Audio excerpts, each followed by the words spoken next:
Good morning everybody, this is Jason and this is kind of a coronavirus video but a little bit different than most of them. I'm not going to talk about coronavirus, and in fact, to be perfectly honest, I've kind of stopped watching the news quite as much in social media, and I'm just trying to limit my intake of the bad news for the moment. But I'm really keen to do something productive, and we've been talking on various social media outlets, me and other people in Antigua, about maybe doing some kind of home gardening, or the government's been calling for people to produce food and do home gardens and increase in agriculture at this time when we might be having food shortages at some time in the future.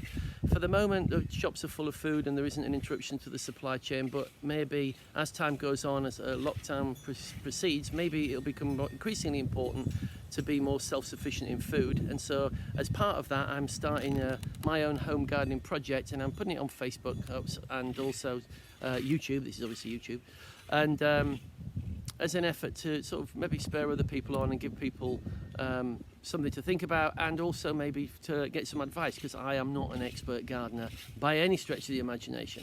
So any advice and comments that will be gratefully received from people who are much more expert than I in this topic. So later on the video, there's some stuff I recorded yesterday. I planted some seeds, bought some supplies, and there's some little information about that. But this morning what we're doing is we're breaking ground, and we're going to try and I picked out a plot, and I'm just going to talk about that now. So here we are, day one on my garden extravaganza, learning how to garden in the tropics in Antigua. This is kind of part of my tongue-in-cheek coronavirus preparation for the apocalypse when we run out of food. So hopefully that won't actually happen, but I'm going to plant some food anyway. So a whole range of different crops. I've been doing a lot of reading today and yesterday about it, and these are some of the provisions I've been out and bought. Obviously bought some peat, I bought a new shovel, various little tools, trowels and a rake, and some pots and some seeding trays and various different packets of seeds. I'm not entirely sure whether all these things will actually grow here. So there's a couple of varieties of lettuce that I'm not sure if those closed lettuces will grow here, but I'm going to give it a go. There's zucchini, squash, I'm pretty sure they'll grow here. Some onions, two different types of onions, some little cherry tomatoes. They're supposed to be more resistant than regular large tomatoes, so they're actually supposed to be quite good for growing here. So I don't know if these ones are going to be any good. Obviously coriander as a herb, and some radishes, some peppers. Some of these seeds are a little bit old as well. I've got some plant food as well, so I'm going to have a plant up of these things now and start doing that. I've chosen a plot in the garden, but I might do a little bit of a video of that. Yesterday, after doing the first video, I planted some seeds. So these are obviously not seeds, these are sweet potatoes. Apparently this is a quite well recognised propagation method for sweet potatoes, a bit like doing an avocado stone and growing an avocado from that. So hopefully that will work. Apparently these can produce 20 to 50 slips each half tuber. So essentially what you do is the slips grow, they basically sprout like regular potatoes, and then when they get to a certain size, you just twist them off, and you put them in water to grow the roots, and then you plant those out, those essentially seedlings. And apparently each one of these can produce 20 to 50 of those, so we'll see. And I've also got some seeds planted up here with the names on and the date. Not too many. I've tried to just plant a few, see how they go over the next few days. And again, I'm no expert at this, so maybe some of you who are experienced gardeners will see the error of my ways here, glaringly obvious, but I'm giving it a go. The plan is to plant sort of 8 seeds, maybe a week or two apart.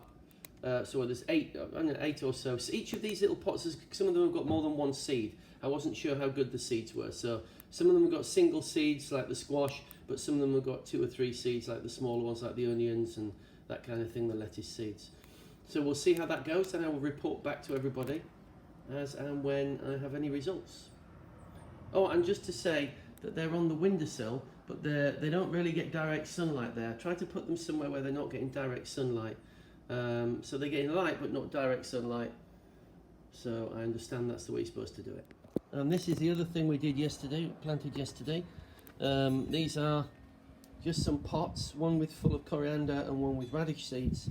So hopefully we're going to get coriander radishes in pots. I'm planning to grow other things in pots like tomatoes when they grow from the seed. And these have got pots on the top of them just to protect them from cats, because our cats tend to dig these pots and use them as the bathroom, try and use them as a toilet. This is just in the middle of my regular sort of balcony flower patch. These are all very drought tolerant plants. desert rose and various different types of cacti. Some of you will recognise those. So I'll keep you updated on that. So this is the plot that I've picked out. So this is a south-facing wall. So south is towards the left of the screen as you look. The house is towards the north. The road is to the south. So this garden gets sun all day. I don't know whether that's such a good thing here in the Caribbean when it's so hot, but that's what a lot of the gardening people seem to say. There's some of my new tools there. So this plot at the front is going to be used as the initial plot for the home garden here.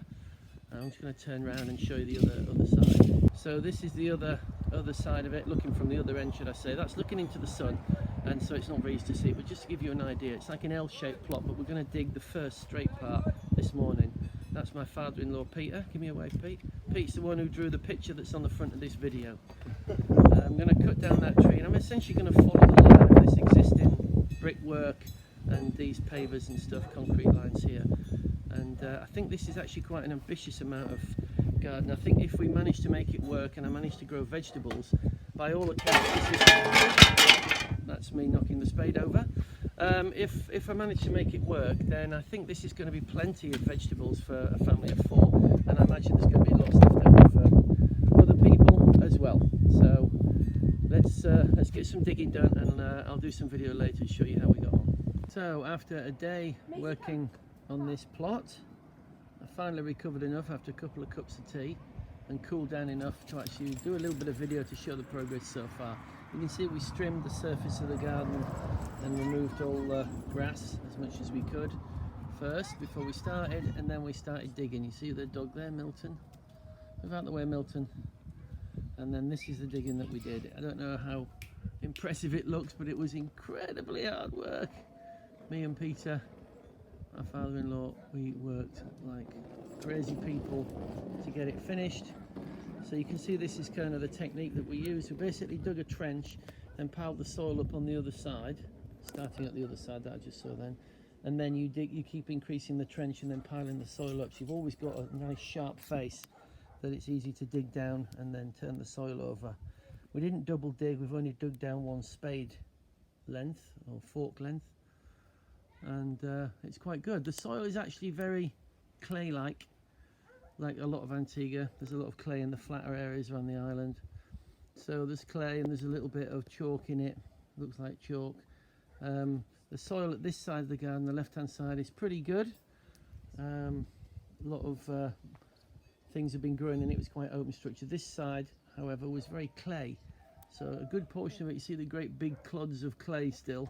They need breaking up when they've dried out a little bit. And as we've got down the garden, as we've got to this level now, there's only a tiny little bit of clay. So the clay kind of went all the way up to the, sort of this point, further up here. And then now it's basically clay is only up on this part here. So I'm hoping that the rest of it, the next half, which we'll hopefully finish tomorrow, won't be too much clay. So there we go. And the troops who are up there on the balcony, that was Peter there helping me with the gardening, and the troops there as well, they went shopping and bought various bits of fencing and other bits and pieces that we need to finish off the work. So let's let everybody know tomorrow how we get on. Bye for now. We've got 2 spiders. Oh yeah, we got 2 spiders. I don't know if I can, I might just go and see if I can see them now. So as we were digging, we found a fair bit of wildlife, quite a lot of worms, more worms than I thought. So the soil's actually pretty good if it can support reasonable worm populations. And also down here, I don't know if you can see that, 2 spiders. I think these are horse spiders, tarantulas, a kind of tarantula. See them down there? They're not huge. They're only about a couple of inches long. But they both of them ran off. And they must have been in a hole in the ground when we were digging it. And they ran off, and then they went in these holes in these breeze blocks.